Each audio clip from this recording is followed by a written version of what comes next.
حقیقت میں بنانے والی ذات اللہ کی۔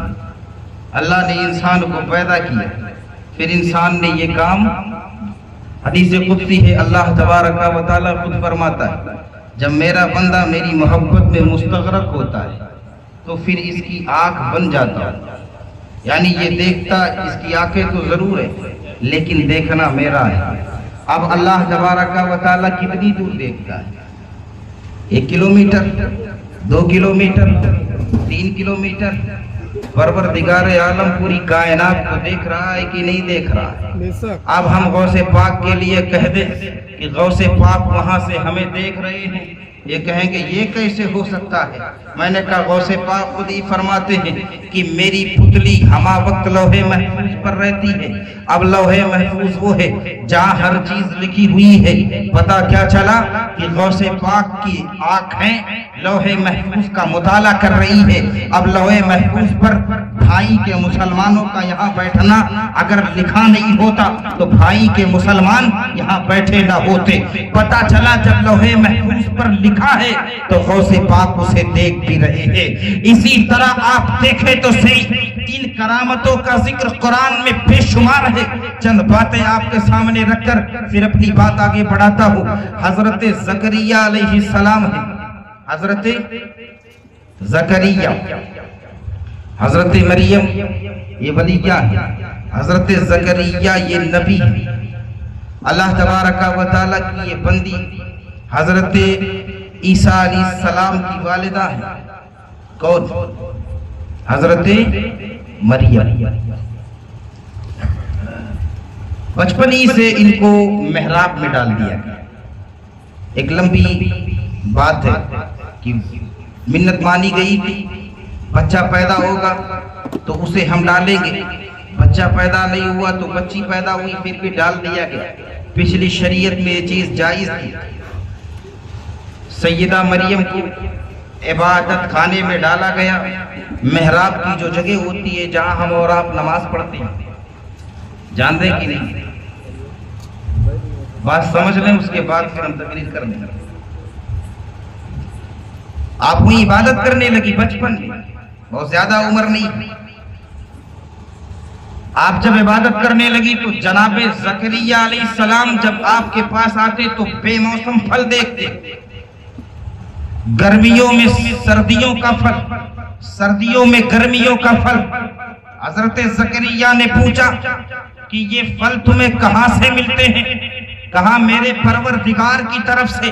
اب اگر عقل کے اندھے قرآن کا مطالعہ کیے ہوتے تو دیکھ لیتے کہ حضرت مریم رضی اللہ عنہا کی یہ کرامت قرآن میں موجود ہے۔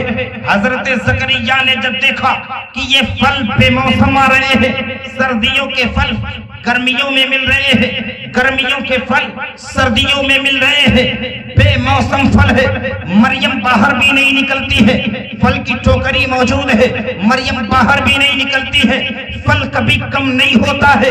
میں عقل کے اندھوں سے پوچھنا چاہتا ہوں، اے عقل کے اندھوں یہ کیا ہو رہا ہے؟ تو عقل کے اندھے بھی یہاں خاموش ہو جائیں گے، یہ کوئی اور چیز نہیں ہے، حضرت مریم کی کرامت ہے۔ میں نے کہا مریم کی کرامت کو جب قرآن نے بیان کیا ہے تو پھر غوث پاک کی کرامت کیوں نہیں تسلیم کر لیتے ہو؟ غریب نواز کی کرامت کیوں نہیں تسلیم کرتے ہو؟ یہ کہیں گے یہ پھل آ جانا یہ چھوٹی بات، پھل آ جانا چھوٹی بات۔ آپ میں سے کوئی ہے پھل ول ملا دے بھیا؟ ان سے بھی کہیے کہ کبھی ایک کیلا منگا دیجئے۔ ہم بیٹھے ہیں پوری جماعت، پوری لابی مل کے ایک پھل کوئی منگائے، منگا سکتے کہ نہیں منگا سکتے؟ نہیں منگا سکتے، اس لیے کہ ان میں ولی ہوتے ہی نہیں، ہوتے ہیں ولی صرف ہم میں ہے، عقل والے صرف ہم میں ہیں، ہم ہی اور آپ عقل والے ہیں۔ جس نے اللہ کی معرفت حاصل کر لی وہی عقل والا ہے، اور جس نے حاصل ہی نہیں کی وہ عقل والا نہیں ہے۔ اب قرآن کریم میں دوسری جگہ سورہ کہف میں دیکھیں، اگر انہیں حضرت خضر اور موسیٰ کا قصہ یاد ہوتا تو یہ کرامت جان لیتے۔ حضرت خضر اور حضرت موسیٰ ایک بڑی کہانی یہ مختصر کر دیا. جناب خضر نے ایک بچے کو مار دیا. پوچھا گیا کیوں؟ تو آپ نے غیب کی بات بتائی. ایک دیوار گر رہی تھی، اس دیوار کو آپ نے صحیح کر دیا، جبکہ بستی کے لوگوں نے آپ کو کھانا بھی نہیں دیا، آپ کو ٹھکانہ بھی نہیں دیا. ایک کشتی پر آپ کو سوار کیا گیا، کشتی پار بھی کرایا گیا، آپ نے کشتی کی تخت پہ ادھر سے ادھر چھید کر دیا.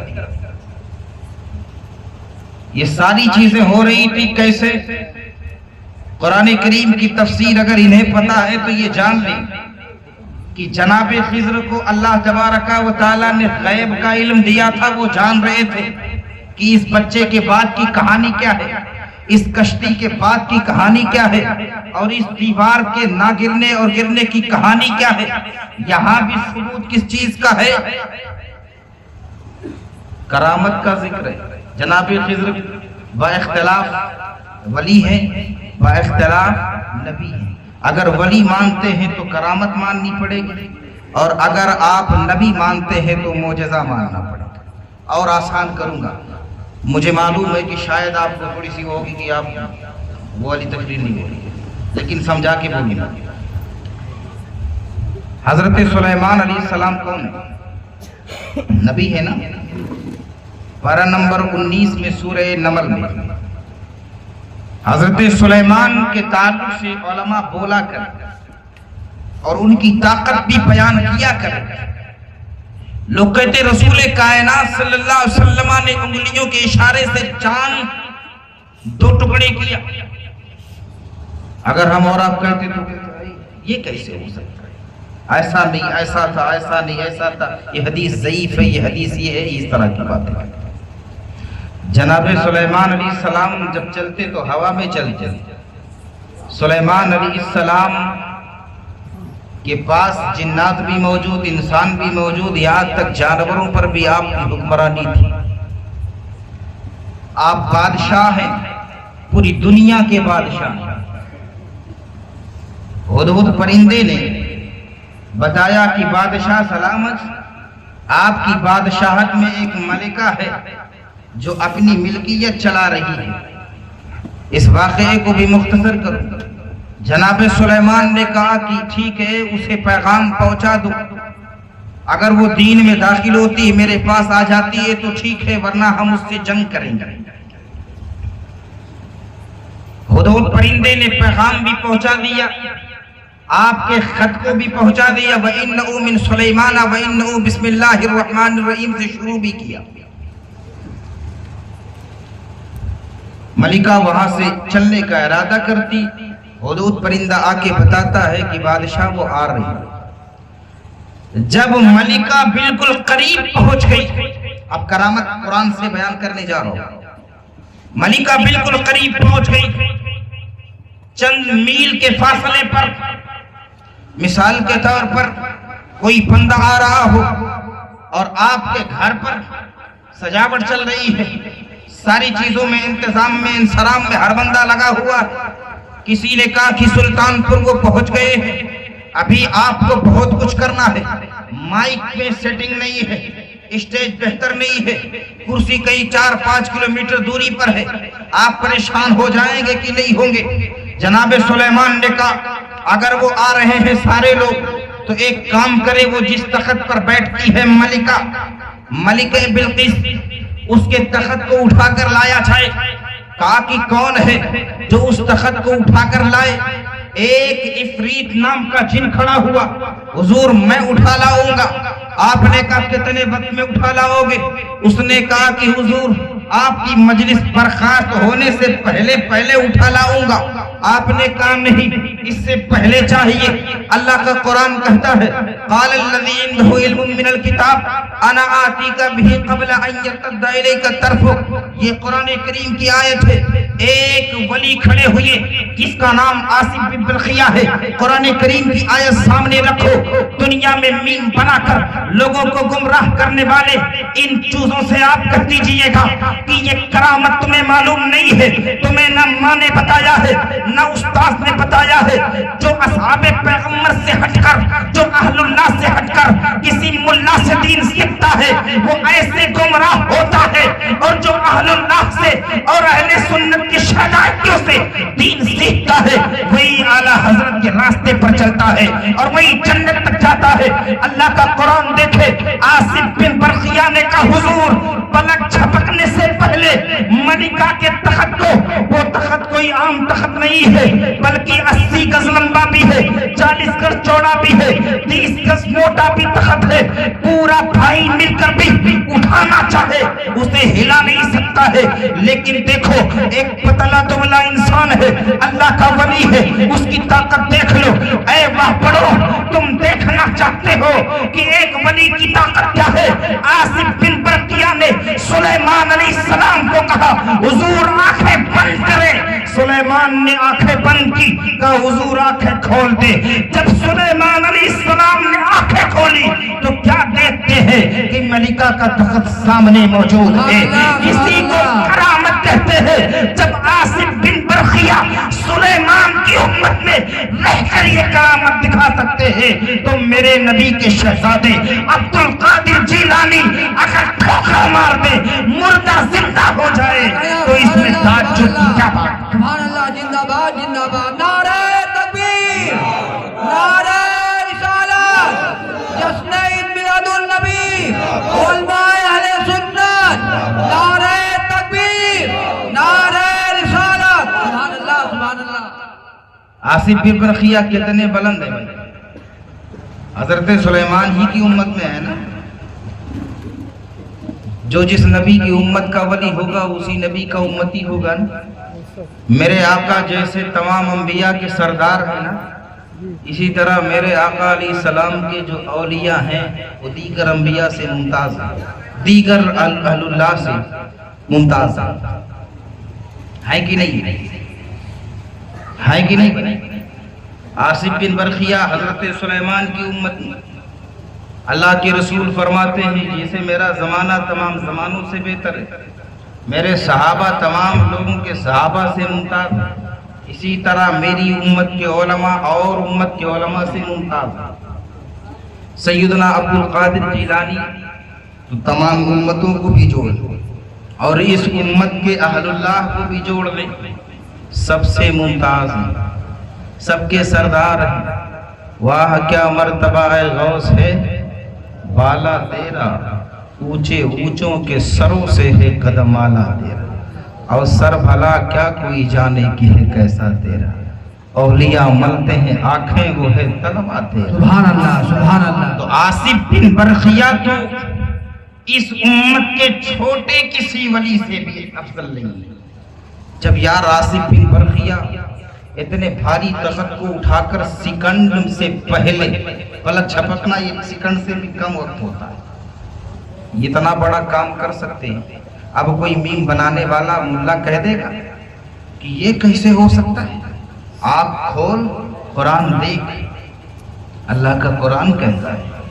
اسی طرح قرآن کریم میں متعدد آیتیں موجود ہیں جس میں اولیاء کی کرامتوں کا ذکر موجود ہے. آپ کسی اور کے ذکر میں نہیں اس وقت، آپ کسی اور کی محبت میں یہاں نہیں بیٹھے. تمام اولیاء اعظام کا جو سردار ہے اس کی محبت میں بیٹھے ہوئے. اور غوث پاک رضی اللہ تعالیٰ عنہ کی ذات تو وہ ہے کہ آپ کی ذات پر پی ایچ ڈی کرنے والا پی ایچ ڈی کر رہا ہے تو یہ پروفیسر بعد میں بنتا ہے، ولی پہلے بن جاتا ہے. آپ کی ذات پر پی ایچ ڈی کرنے والا پروفیسر تو بعد میں بنتا ہے، ولی پہلے بن جاتا ہے. وجہ یہ ہے کہ تصوف میں بھی دیکھیں گے تو غوث اعظم کو ممتاز پائیں گے، طریقت و شریعت میں دیکھیں گے غوث اعظم کو ممتاز پائیں گے. جس نہج سے بھی غوث اعظم کا مطالعہ کیا جائے گا بندہ اگر خوف خدا تلاش کرنا چاہے تو غوث اعظم کے اندر تلاش کرے. حضرت شیرازی رحمت اللہ تعالی علیہ نے فرمایا کہ مطاف میں ایک بندہ زار و قطار رو رہا. طواف کی جگہ کو مطاف کہتے ہیں. کعبے کے پاس جو چاروں طرف آپ دیکھ رہے ہیں نا جگہ کا جہاں سے لوگ طواف کرتے وہ مطاف کیا ہے بولیں گے؟ مطاف. قریب میں بالکل حتیم کے پاس ایک بندہ زار و قطار ہو رہا. اس کے رونے کے دور دیکھ کر لوگوں نے طواف بند کر دیا. وہ ایک بار کہہ رہا ہے اے پروردگار اگر میرے اعمال ایسے نہ ہوں کہ تیری بارگاہ میں مجھے نجات مل جائے تو مجھے اندھا اٹھانا. پھر دوبارہ کہتا سارے لوگ پریشان ہیں یہ تو کعبہ ہے. یہاں لوگ کہتے پروردگار میری خطاؤں کو درگزر فرما دے, پروردگار مجھے معاف کر دے. کعبہ نظر کے سامنے ہو انسان کا دل پگھل جاتا ہے. کبھی زندگی میں رونا نہ آیا ہو اس کو سارے گناہ یاد آ جائیں گے, سارے معاملات سامنے آ جائیں گے. اب سب نے دیکھا کہ ایک شخص ہے جو زار و قطار ہو رہا ہے اور بار بار اللہ عز و جل سے معافی مانگ رہا ہے, کہہ رہا پروردگار مجھے اندھا اٹھانا. اللہ اکبر. یہ جب جانے کا ارادہ فرماتا ہے تو چند لوگ آگے بڑھتے ہیں, پوچھتے ہیں کہ آپ کا نام کیا ہے اور آپ یہاں یہ بات بار بار کیوں کہہ رہے ہیں؟ کہا میرے نام کو اگر جاننا چاہتے ہو تو مجھے دنیا عبد القادر جیلانی کہتی ہے. میں عبد القادر جیلانی ہوں. اے لوگوں میں آپ سے کہنا چاہتا ہوں اگر خوف خدا دیکھنا ہے تو آپ کو غوث اعظم کو دیکھنا ہوگا. اگر آپ کو علم دیکھنا ہے تو غوث اعظم کو دیکھنا ہوگا. اس لیے کہ دنیا کے علوم جس زمانے میں آپ تھے اس زمانے میں آپ کے سامنے بالکل نقطہ بنا کے رکھ دیا گیا تھا. آپ کہیں گے شاید یہ مولانا مبالغہ کر رہے ہیں. یہ مبالغہ آرائی سے بالکل پاک جملہ ہے. اللہ کی عزت کی قسم جس دور میں عبد القادر جیلانی موجود تھے پوری دنیا کے سب سے بڑے فقیہ تھے, پوری دنیا کے سب سے بڑے محدث تھے. جب پوری دنیا کے لوگ کسی مسئلے میں پریشان ہو جاتے تھے تو عبد القادر جیلانی کی بارگاہ میں پہنچتے تھے. غوث اعظم کی بارگاہ میں زانو یہ ادب طے کرتے تھے. ایک بار ایک شخص نے قسم کھا لی اگر میں اللہ کی ایک ایسی عبادت نہ کروں کہ تنے تنہا میں وہ عبادت کروں, اس عبادت میں کوئی اور شریک نہ ہو تو میری بیوی کو 3 طلاق. اس بندے نے یہ قسم کھا لی. اب کسی مفتی کے پاس گیا اس لیے کہ اب تو ایسا سمجھ رہا ہے کہ اگر آزان دیتا ہوں تو آزان ایک وقت میں نہ جانے کتنی جگہوں پر ہو رہی ہوتی ہے. انڈیا میں زوال کا وقت ہے لیکن دیگر ایسے ممالک ہے جہاں زوال کا وقت نہیں ہے. بعض ایسے ممالک ہے جہاں کئی فجر کا وقت ہے, کئی ظہر کا وقت ہے. فجر کے وقت سے لے کر ظہر کے وقت تک آزان ہوتی رہتی ہے اور ظہر کے وقت سے لے کر عصر کے وقت تک آزان ہوتی رہ رہی ہے. اسی طرح عشاء اور عشاء کے بعد روئے زمین کے الگ الگ خطوں سے آزان کی صدا بلند ہوتی رہتی ہے. اب یہ بندہ بالکل کشمکش میں پڑ گیا.